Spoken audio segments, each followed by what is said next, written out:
Hey, the Dr. Strafford here with the Heroes podcast, and I have someone from North America. We've got Rosalind here. How are you? I'm wonderful. Thank you for inviting me.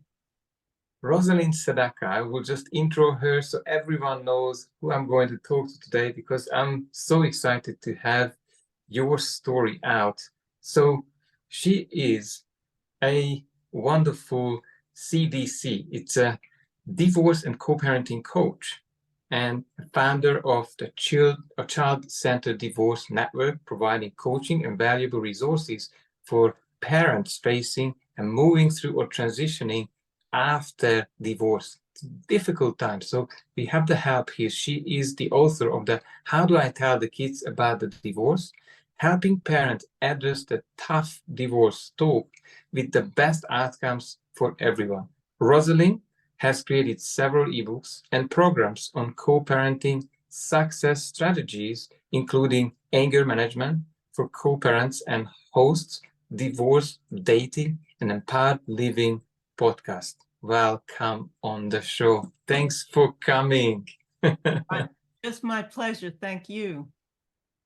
So, Rosalind, do you want to take us back to the beginning of your journey, maybe your background, if you had experiences and troubles around divorce, or what have you been through as a child or at your younger age? Well, I had a successful career in writing and marketing and advertising, and I was in my early 40s when I knew I needed to have a divorce, and I had an 11-year-old child. So I had no interest in the world of divorce until it happened to me, and I realized I needed to get a divorce. My son was showing symptoms of stress and anxiety around the conflict at home, and I knew I put it off for several years and finally knew that we had to divorce. And it was a huge challenge. And this was back in the 90s. There wasn't a lot of information, a support information for people. And I had to go through learning what to do through the divorce. And then after the divorce, along with my ex, how to co-parent my son and make this work, what to do and what not to do. And we did our very best, and we raised our son to adulthood as single parents who ultimately got married again, both of us. And so we were married and co-parenting at the same time. And one day out of the blue, my son came to me and he said, Ma, you really did a wonderful job with your divorce. You and Daddy really did a great job. And I just wanted to thank you because most of my friends whose parents divorced either were angry at their parents or really hated their parents. And I think you and Daddy did a great job.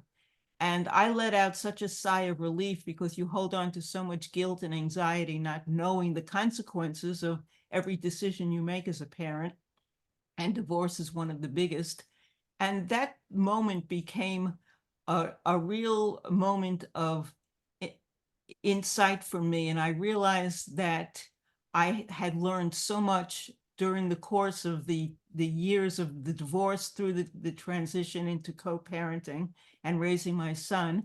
I learned that there was a lot that I could share with other people because I found out what to do and not do and how to do it in a way that was positive for my son.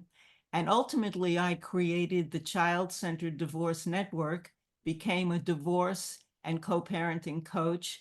And because my background was in writing, I started putting together several ebooks and e-courses and programs for people to support them before, during, and long after divorce. And that's how it all evolved.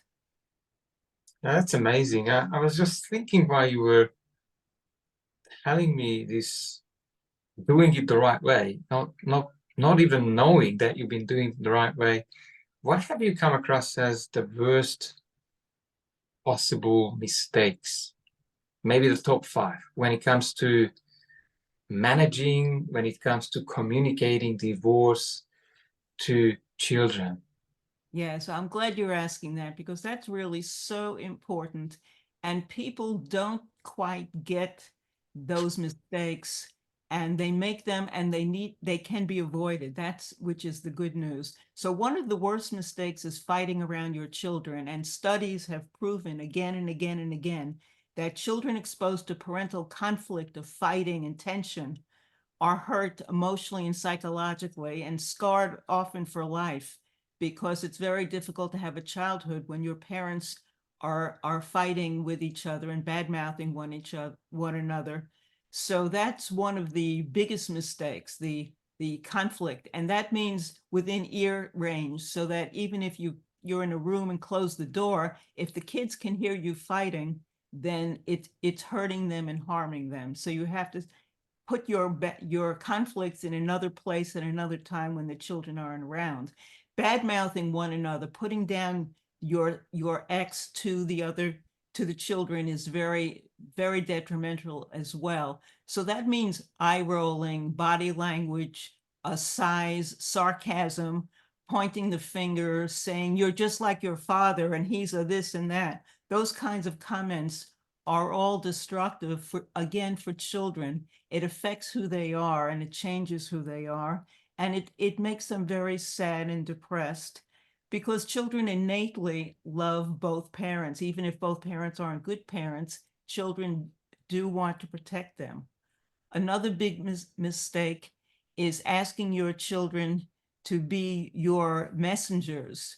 So when you're communicating with one another, especially following a divorce, and you may want to say, tell daddy that I'm going to be 2 hours late on Thursday night. Well, a child may be able to convey that message, but maybe they can't. Maybe they forgot. Maybe they're upset at you and they intentionally will get the message wrong, because very often children will take sides and sabotage a situation. Maybe it's just beyond it's too confusing and they get some of it right and some of it wrong. So nowadays, with wonderful technology, there are communication um, programs and apps and things, so that everything can be done scheduled online, and you don't have to ask your children to be your messengers. Another important mistake that we see too often is when we turn our children into confidants. It's so tempting, if you're depressed, if you're sad, if you're angry, to start sharing information with the children and say, we wouldn't be divorced if your father didn't have an affair, if your mother wasn't an alcoholic, and all of these kinds of things. And that may be true. And you may feel justified in sharing it with children, especially older children and teens. But children's brains are not developed even into their early 20s. And so they can't comprehend the, the complications of relationships, adult relationships. And we shouldn't put that burden on them. It's not their place to be your confidant, your friend. It's not their place to parent you and be protecting you and taking care of you. It's your place to be doing that. And so you have to step up and be very mindful. Yes, you want to vent, and yes, you have a right to share things with other people, but that's when you choose a coach, a therapist, a support group. You want to be working with other adults who are experienced with divorce, and not use your children in that place, because it's damaging for them. And you want to make sure you're not also asking your children to make decisions, choosing between one parent or the other. Again, it's very tempting to say, would you rather be at mom or dad's house for such and such an experience? And the truth is, every time a child is making choices, very often they're feeling guilty. I chose this one, but I don't want to hurt that one. It's much easier for parents to say, we as your parents talked about this, and we've decided that this Christmas we're going to be doing this, that, and the other thing, and let the kids express their feelings, hear them, acknowledge them, and you can change the decision when the kids are expressing their opinions, but don't let them be making choices, because they feel guilty and there's a lot of pressure on them and a lot of stress. All of these kinds of things are scarring our children emotionally and psychologically, and that's what we want to be mindful of. That's why we want to create what I call a child-centered divorce, so that we put ourselves in our children's shoes before we make decisions and take actions. Well, that must be very challenging for people who are hurt themselves. Parents, I guess, they need to heal and process all of these, sometimes I guess, rejection patterns of feeling, abandoned, all of that thing. Like, how do you help them to get through it, to be present to the child at all? Because I believe, hurt people, triggered parents, how would they be able to be looking after the child's welfare and mental health? Like, what is the quantum leap? And maybe it's not coming from you, but tell me, what's the trick here? Because unfortunately, I guess there's a big gap. That's what I feel. Yes, indeed. So it starts by putting yourself in your child's shoes seriously, because there's a difference between being a 3-year-old and a 6-year-old and a 9 and 12-year-old and an 18-year-old. And no one knows your children better than you. So put yourself in their shoes and what they're experiencing, and experience it and understand it. And also talk to your children. Be available to your children and open and hear them, and let them vent, let them express their feelings. They have a right to feel angry, upset, hurt, wounded, scared, because this is a very traumatic experience. Let them know that what they're feeling counts, that they matter, and very important to share some important messages. And the first one is, this divorce is not your fault in any way. You are not to blame. Even if parents are fighting about the kids, it's never the children's fault. So the children need to hear, because a lot of children will blame themselves. Maybe if I got better grades in school, maybe if I wasn't fighting with my brother, maybe if this or that hadn't happened, my parents wouldn't be getting divorced. And that's not the case. So the kids need to know and hear it often that they're innocent. The kids need to know that their parents will always be their parents, and that their parents will never divorce them, because it's easy for a child to think that if my parents used to love each other and now they don't, maybe they used to love me and they won't at some time in the future. So they need the reassurance of knowing that we as your parents will always love you, and that we will always be your parents, even if things change in the dynamics of our family. And I talk about being a change in the form of our family, but we will always be a family. Even if the parents remarry and continue in a different level, they're still your parents and always will be your parents. And that's a comfort for children, because they need the sense of security. The foundation of their life isn't changing. They're not losing their parents. They also need to know that this is about change and not about blame. So the more the two parents can be on the same side together when talking to the children, and talking about the fact that change is a natural part of life. We change grades in school, we change sports teams, we change hairstyles and fashion and clothing and all kinds of things.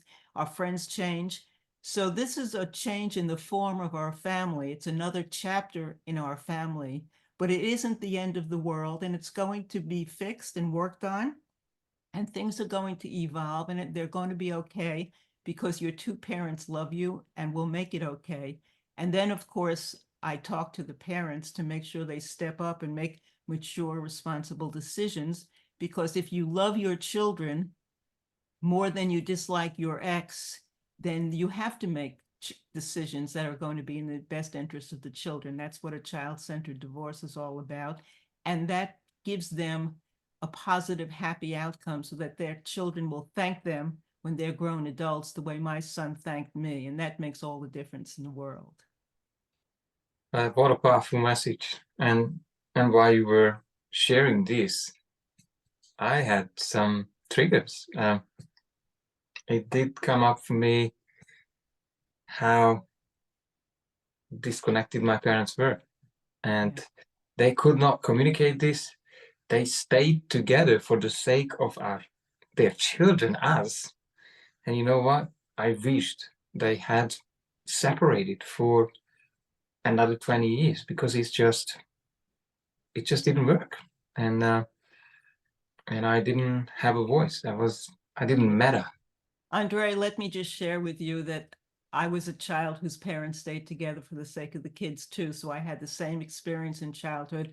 I wished my parents had divorced because it was such a painful childhood for me for the same reason.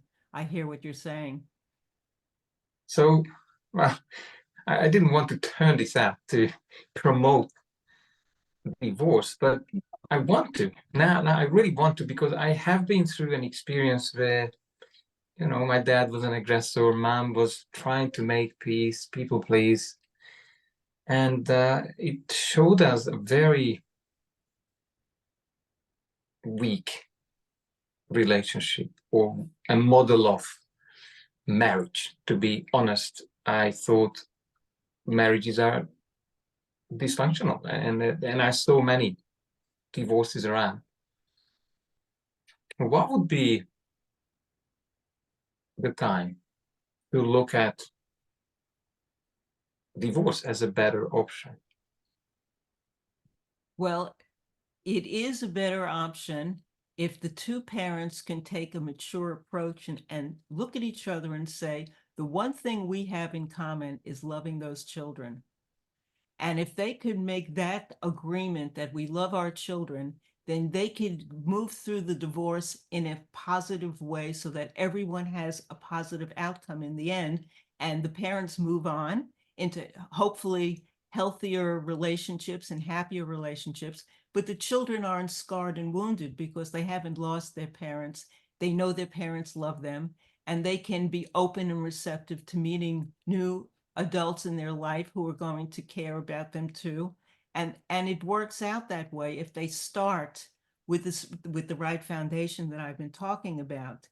It's up to the parents to talk to the children together and to agree about certain things about the children together. And everything else can be worked out, because the financial things and the physical plane things of where they live and all the rest of that are details. It's the emotional, psychological message that's the most crucial for the children. And that's where it turns in a better way, or in a derogatory way and a damaging way for the innocent children. And all of that can be prevented by getting to the parents as early on as possible and sharing with them some of the information that we've been talking about. And my website is full of information and articles and resources and of free information that people can tap into to make sure they get the right mindset. And it makes a huge difference. So it's up to the parents to understand that if you love your children, then there's certain things you do and there's certain things you don't do. And that gives you the opportunity to move ahead and create a more powerful, positive future for everyone in the family. And that's what everyone deserves. Well, that is profound. I realized while you were explaining this, two principles came up for me, and please expand on it if you think. Whatever happens in between the parents, they need to still keep, shyly saying, unconditional love, which my dad didn't know about, Yes. and go back to, let's say, the purpose of parenting, why they are being a parent, and how that could translate into really take care of the child, however it turns out to be, whether it's a divorce or a separation, and whatever the details are. Have I, Exactly. well, If the parents communicate with their children in agreement, both of us have talked about this challenge and that challenge, and we've decided this is going to happen and that, and we're going to do this. And they invite the children to share their feelings and let's all talk about this because we're still a family. Then the fear for the children is diminished greatly because they still have their parents. Both of their parents are sharing the same message. We're talking about it. And if a child has an issue in a week down the line or in a month or next year, and the child says, I have a problem about this, then, and the parent says, let me talk to your other parent and we'll get back to you. It's the same thing that they've had all their life when the parents are there being parents. It takes all the onus off and all the fear and anxiety for the children. And they say, I still have my parents, even if they're divorced, I still have my parents, and life will go on much more smoothly for them. It's when the two parents are pointing at each other and hating each other and creating chaos and making the children feel guilty for loving one parent or the other. That's when things get emotionally damaging, and that's when the toxicity that we hear about in divorces takes place. But that doesn't have to happen. And fortunately, I have many clients who've followed this path and are having wonderful post-divorce experiences. And there's a lot of people who understand this, or once they hear the message, they get it and they grasp it, and they're able to move ahead and avoid so many of the mistakes that we see in the headlines and we hear about and we know in our own families. It doesn't have to be that way. What would you say, what is the percentage of, I know there are probably a lot of divorces and separations out there, but what would you say, what percentage is going in, how to say, not a nice way, but where children are unscattered, where they came through it without major trauma or emotional setback, out of the whole, all of the, like, it's a very tiny percentage, would you say? I don't think it's tiny, but it's certainly not the majority, unfortunately. And that's what we see and hear so often. And that's why so many adult children of divorce are so angry. And when they're interviewed, they really vent because it hasn't been done right. But in recent years and in the last decade, the percentage of positive divorces has increased tremendously because there are new structures. There's the amicable divorce and the collaborative divorce formats, where the attorneys and the mediators are using that format with the goal of doing what I'm talking about, creating a child-centered divorce. There are more attorneys and mediators who are family focused. And I have a directory of what I call the good guy professionals in the legal side of it on my website, so that you could find people who are family focused, because it all depends on who you're putting your trust in when you're getting a divorce. If you get steered into someone who says, I'm going to win at all costs, and they're out to destroy the other parent, then it's going to be a toxic outcome for the children because they're not focused on that. So it all depends on whose hands you get put into, and but more and more people are talking the same way I am and offering the kind of services to have an amicable divorce. And I work internationally. So I'm working with people in countries around the world as well as in the US, because the emotional dynamics are the same. The legal systems are different in every country, but it's not the legal systems that are the biggest problem. It's the mindset of the two parents. And if we could get the two parents in the right mindset, then we can get the wheels rolling in a direction that's not going to be as harmful for everyone in the family, and especially in protecting the children.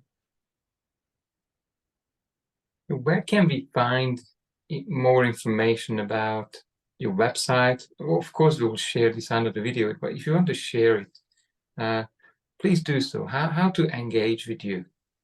Everything that you need to know is at one place: child-centered with an ED divorce, childcentereddivorce.com.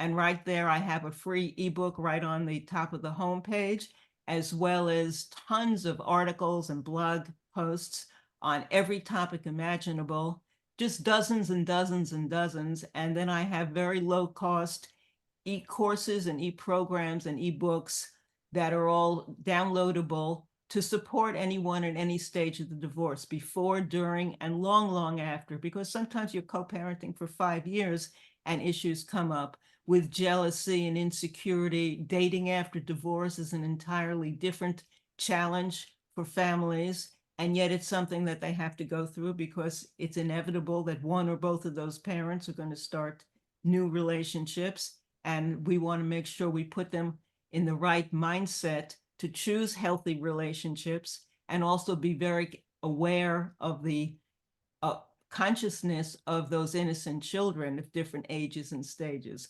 So there's a lot to learn and digest, but it's all available at Child-Centered Divorce.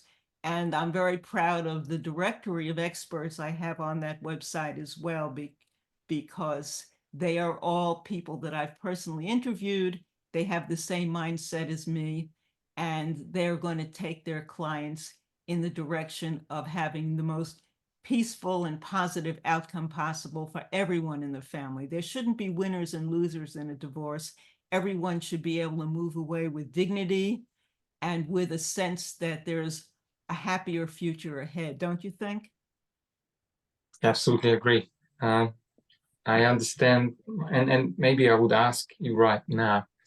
See, my understanding is how, unfortunately, most people are getting into marriages. I know it's not a close topic, but I would just want to find out what you think about this. So marriages normally fail because parents have their own challenges, and they could have been exposed to certain situations before, or have seen a dysfunctional marriage or family where they unfortunately are carrying a pattern or carrying something in their head they are looking for unconsciously. And I, as you know, I work a lot with pretty much subconscious programming, or deconstructing with most of these patterns where they are in this, in the repetition and failing over and over and over again. What is your take on this, and especially with your work going towards the future? Are you now really bringing a new generation into the world? Would you say that? Absolutely. We're certainly doing that and trying to bring a more enlightened generation into the world. And I agree with what you said. Most adults come in with all kinds of patterns and unrealistic expectations. They're not aware of the dynamics of what a healthy relationship is about.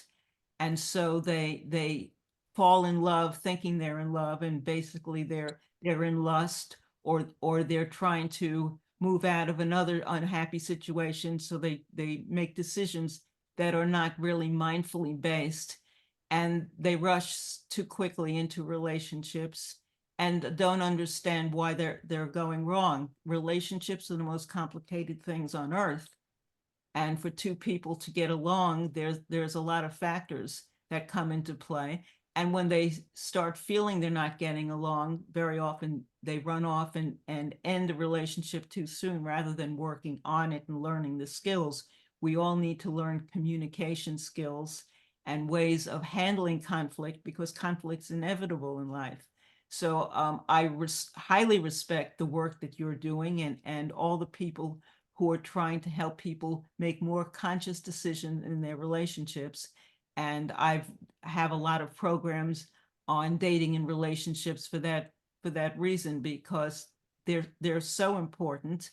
And it's very sad to see people who've been divorced go into the next relationship and the next and the next, and with the same expectations, haven't learned anything from the past relationships, pointing their fingers and saying it was all her fault, it was all his fault, not taking any responsibility, and then failing again and over again doing the same thing.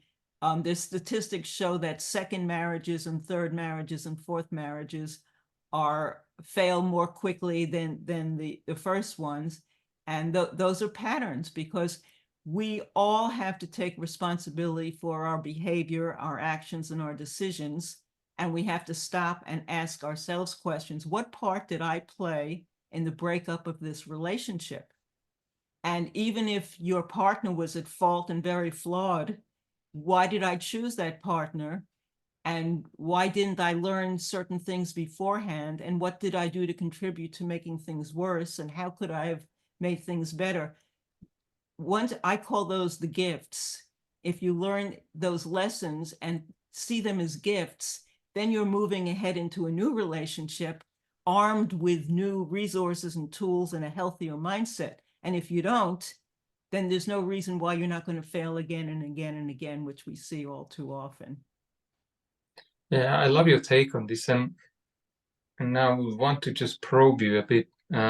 My understanding is relationships, and of course some of them become marriages or couples, that is the most amazing space to learn about ourselves and to develop and reflect, and if they are used, and sometimes this requires certain level of awareness, or even I believe asking for help when things are not running smoothly. And I believe, and correct me if I'm wrong, then what if situations of setbacks, challenges are the biggest opportunity to shift oneself's self-worth and self-awareness to then take the relationship to the next level rather than escaping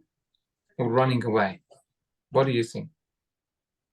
Yes, that's definitely what one has to do. One has to stop in their tracks and say, escaping and running away is not getting me anywhere, because what's going to keep me from making the same decisions and the same choices again and again? Most people will choose someone with a different face, but the same issues, the same problems, the same challenges, those patterns are repeated.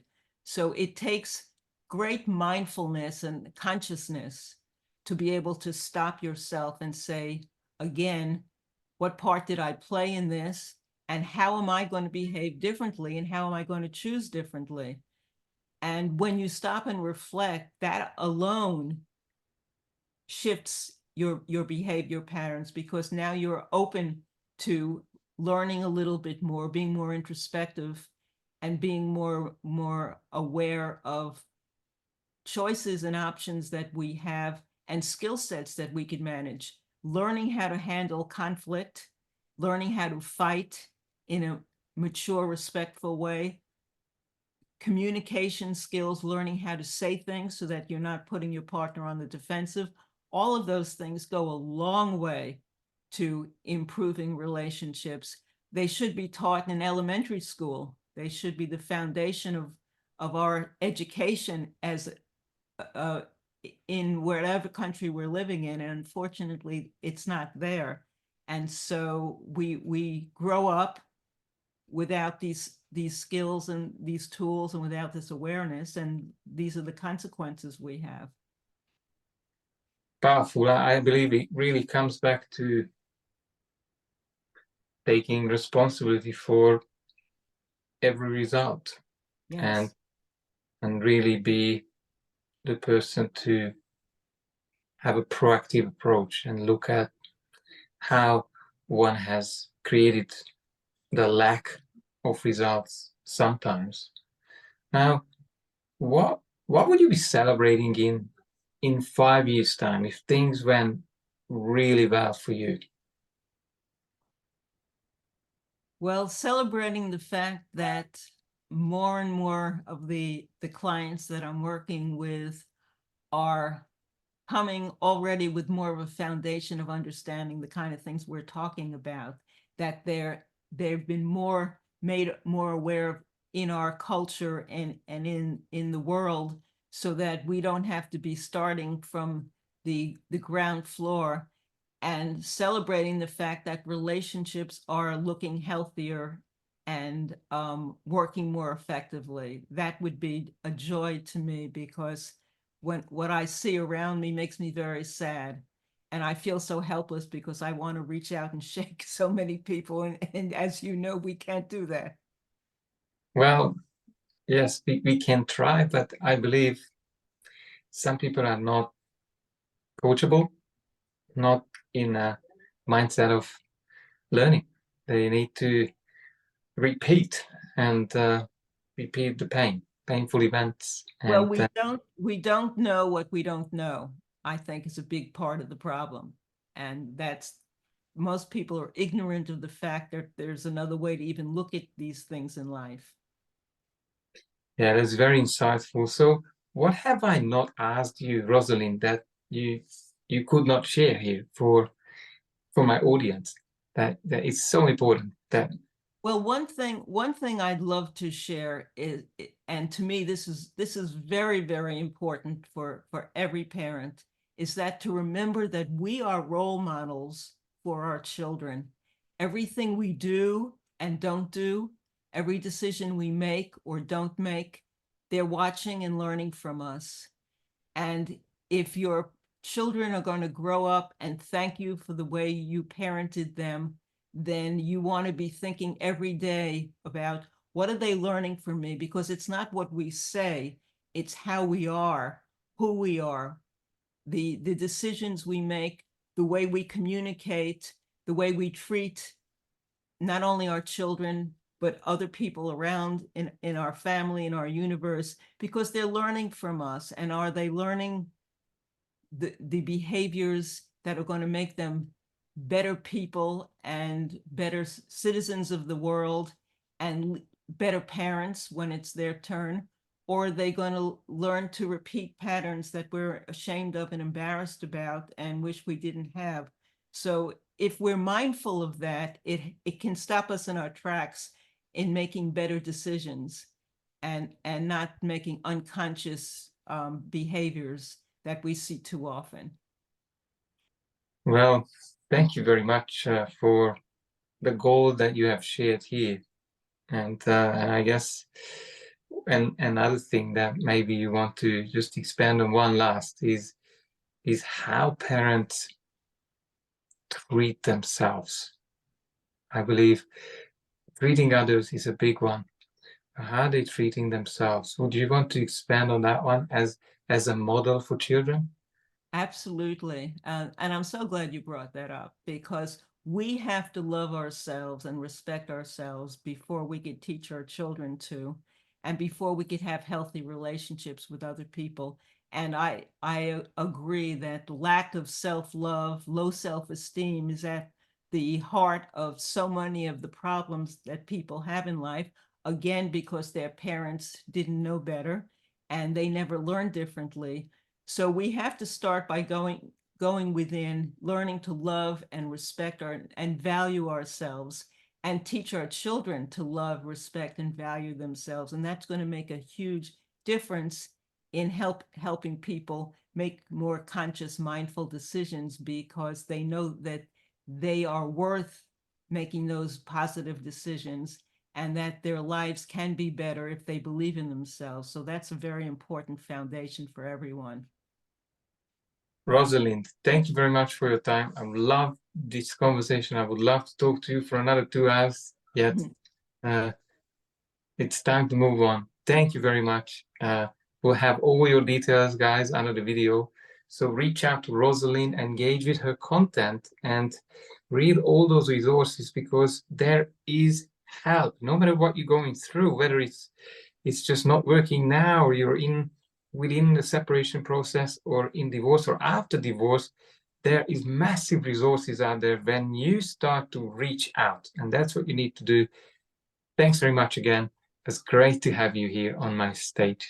And thank you. It's a pleasure. I so enjoyed our time together.